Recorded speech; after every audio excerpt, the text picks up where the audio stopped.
مرحلة ثانية اثنين نوديك هناك وثاني من مرحلة ثانية نوديك لمرحلة.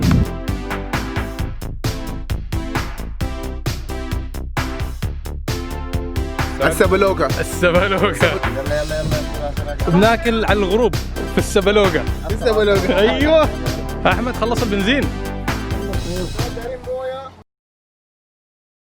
السلام عليكم ورحمة الله وبركاته. اليوم يوم جديد هنا في الخرطوم عاصمة السودان. أنا إلى الحين ماني مصدق إني أنا جيت السودان.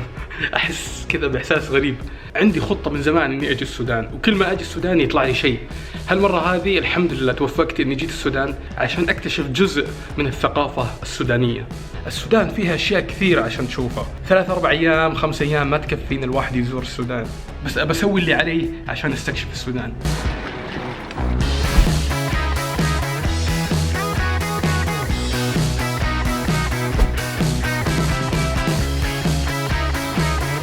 الحين رايحين إلى منطقة البجراوية وراح نشوف أهرامات السودان، بس وقفنا في الطريق ناخذ شوية فلافل، سندويشات فلافل، بعدين نكمل طريقنا. أحمد علي دليل. والنعم والله. اسمك شنو؟ السلام عليكم. محمد الفاتح زروق. والنعم والله حبيبي. حبيبي تسلم يا ملك. أنت بتكون القايد حقنا اليوم؟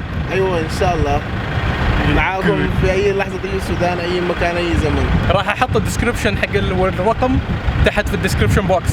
يا ريت. أي واحد يجي السودان نايس مان. This is your guy. يا مان. أني تايم. حبيبي.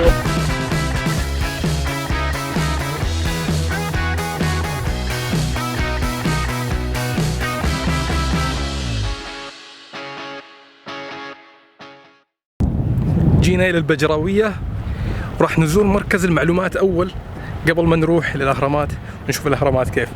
في عام 2011 تم تصنيف هذه المنطقة من اليونسكو كموقع للتراث العالمي. هم أساساً عملوا الحركة بتاعت برج الحمل وبرج الجوزاء والحياة دي. الحمل هو كان بالنسبة لهم الإله آمون اللي هو الإله الأكبر بتاعهم. وش الفرق بين الأهرامات اللي مصرية والأهرامات هذه؟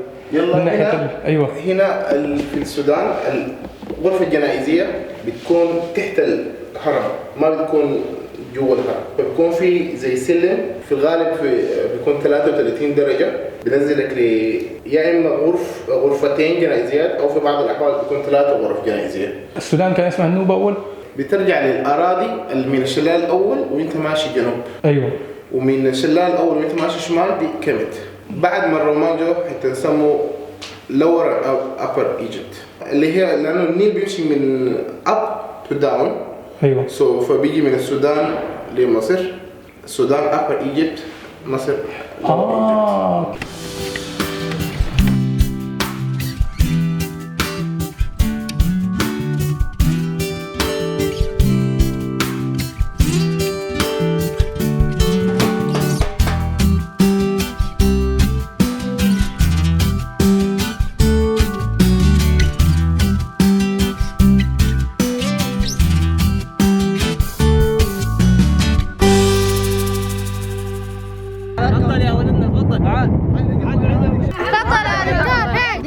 تعال نديك الصنعة السمحة دي اللي تنام 100. ده شنو؟ ده سكين. سكين. ايوه نديك ده هنا 3 ب100. شوف 350 52. شوف نديك لين بعدين كيس تشيل معاك ولا نخليه لك. حنا حاليا الحين في مجموعة القرى، والمنطقة هذه تسمى البجراوية، وواحدة من المناطق هنا تسمى مروي. أهرامات مروي تم اكتشافها حديثا في القرن ال18 تقريبا. تفضل يا ابو والله بعيدة، والله المحلة بعيدة، المحلة بعيدة والله. مرحلتين اثنين هوي، مرحلتين اثنين يا اخونا، مرحلتين اثنين نوديك هناك وثاني من مرحلة ثانية نوديك لمرحلة. يوجد تقريبا 220 هرم في السودان. تعداد الأهرامات في السودان أكثر بكثير من مصر، ولكن أهرامات السودان مهم مشهورة كثر أهرامات مصر، وأهراماتهم صغيرة هنا، مو بزي هرم الجيزة في مصر. الأهرامات هنا في السودان صغيرة ونحيفة وطوال. هذه مجموعة الأهرامات اللي بنروح لها الحين أهرامات ملكية، يعني كانوا يدفنون تحتها الملوك فقط.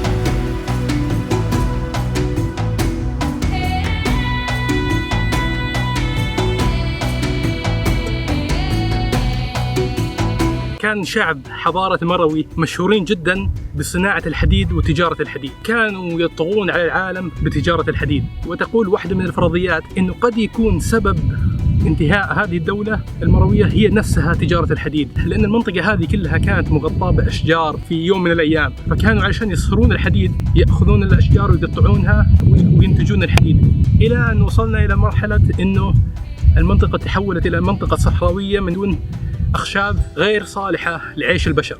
خلينا نروح نستكشف هذه الأهرامات اللي فوق هنا.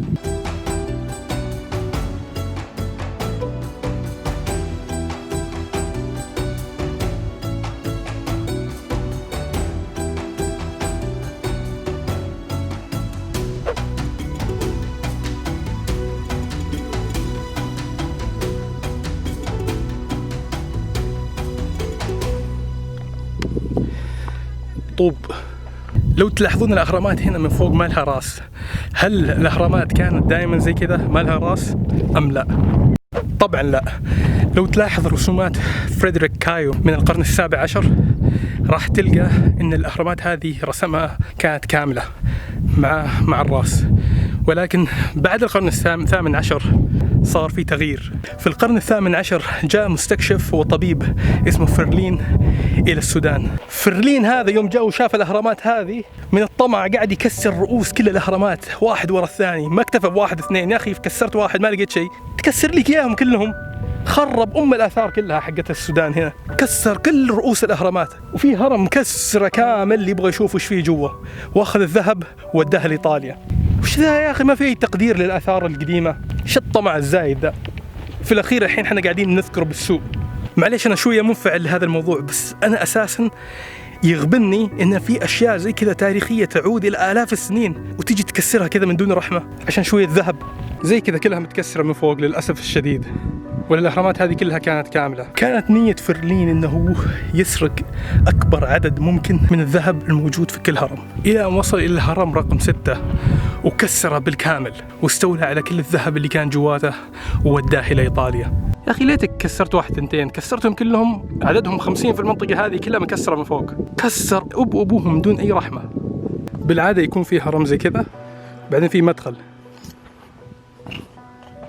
بعدين تكون في درجات، تكون 30-40 درجة في تحت الأرض وتوصل إلى المقبرة. حضارة مروي كانت تبع حضارة الكوش في منطقة تجمع النيلين هنا. هذه الأهرامات ليش موجودة وش سببها؟ هذه عبارة عن شواهد لقبور حقت ملوك ونبلاء القوم في ذلك الزمان، فكانت كشواهد تضع فوق القبور الملكية. قبر الملك يكون عبارة عن غرفة ويكون فيها جميع مقتنيات الملك والملك نفسه وحتى عبيده والبقر حقاته، فكانوا يقولون انهم لقوا الجثث حق العبيد وما في آثار تعارك، نايمين وميتين، فكانوا يقولون انهم كانوا يعطونهم شيء بحيث انهم يدخلون في عالم الاوهام ويستسلموا للموت والذهاب مع الملك الى العالم الاخر. وفي نظريه ثانيه تقول لك لا، هذول العبيد كانوا اوفياء جدا للملك، فكان الملك لما يموت كانوا يروحون ياكلون يشربون السم ويموتون عشان يروحون مع الملك الى الحياه الثانيه.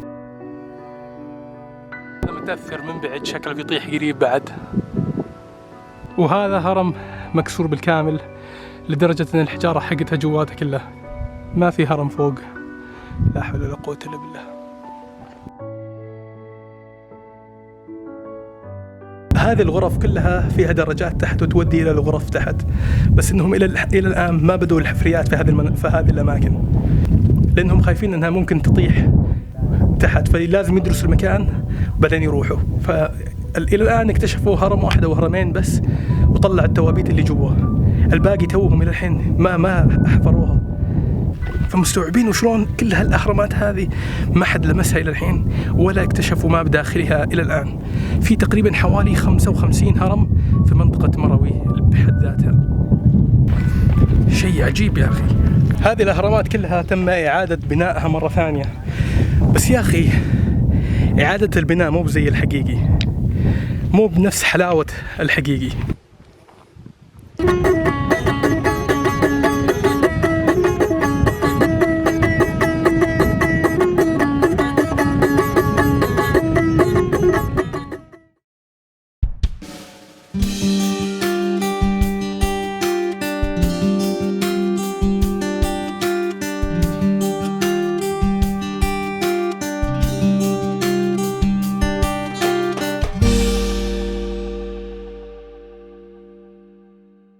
شوف يا شباب هذا بيت الشباك مصلحينه.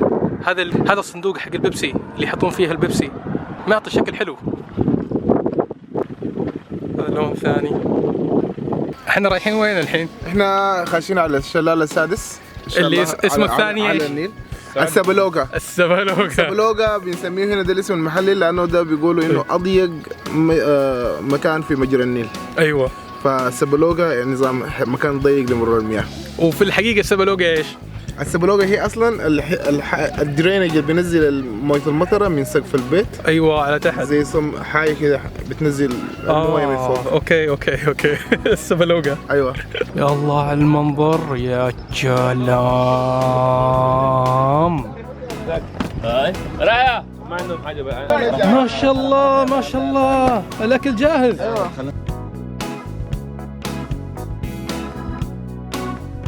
انت طلبت ايش؟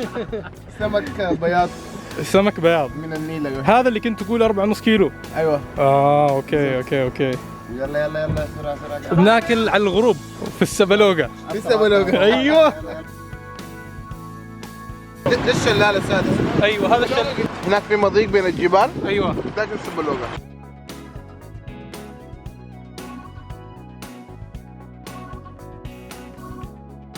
ليش سموه شلال السادس؟ لانه في 6 شلالات، بيبدا من الشلال الاول في شمال السودان. ايوه. الشلال السادس هنا. وكل شلال والثاني الفرق بيناتهم انه الجيولوجيا بتاعت المكان بتختلف. يعني نوعيه الصخور والتركيب بتاع التربه والحاجات. علي ايش رايك بالاكل؟ اكل طعم جدا جميل، حاجه روعه.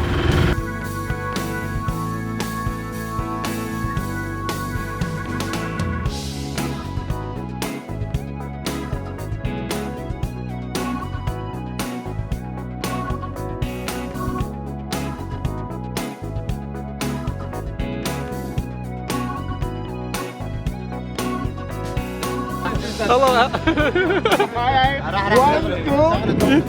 يلا ردوا عليه. يلا فلاش كلوز اوبن.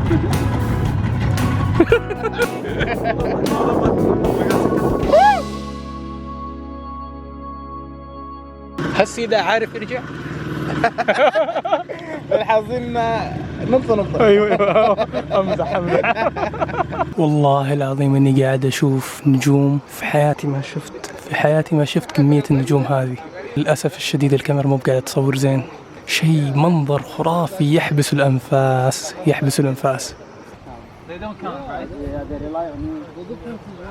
يا شباب عندي استفسار ترى يا جماعة. الحين وحنا جايين في الضوء السواق حقنا ضيع في الليل، وشون بيرجع؟ هيا على رب العالمين.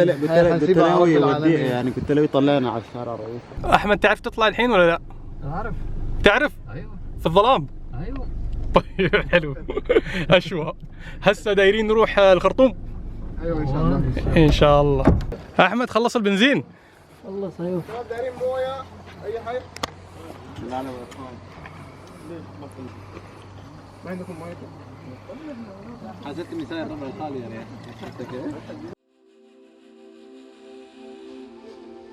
زيارتي لذا المكان اهرامات السودان ولد فيني مزيج غريب من الشعور.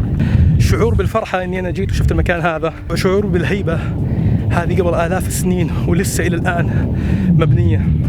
الملوك اللي بنوا هذه الاشياء ما كانوا يتوقعون وش بيصير في يوم من الايام. هل احد بيتذكرهم ولا لا؟ وحنا الى الحين ما حتى نعرف مين كان داخل الاهرامات هذه. وفيه شعور بسيط بخيبة الامل. اولا بسبة المستكشفين اللي كسروا هالاهرامات الجميلة هذه، ورقم 2 قلة اهتمام الحكومة السودانية السابقة لهذه الآثار. خلال رحلتي هذه للسودان قابلت شباب كلهم همة وكلهم حماس إنهم يطوروا من بلدهم. فالأمل كل الأمل بعد الله فهذول الشباب والحكومة الجديدة يعيدون إحياء الآثار الفرعونية السودانية وينعشون السياحة في السودان الجميلة. هذا الفيديو كان عن رحلتي إلى الأهرامات. سووا اشتراك في القناة واعطوني لايك لأن اللايك ينفعني مرة في رفع الفيديوهات إلى فوق. ونشوفكم على خير إن شاء الله في يوم ثاني. مع السلامة.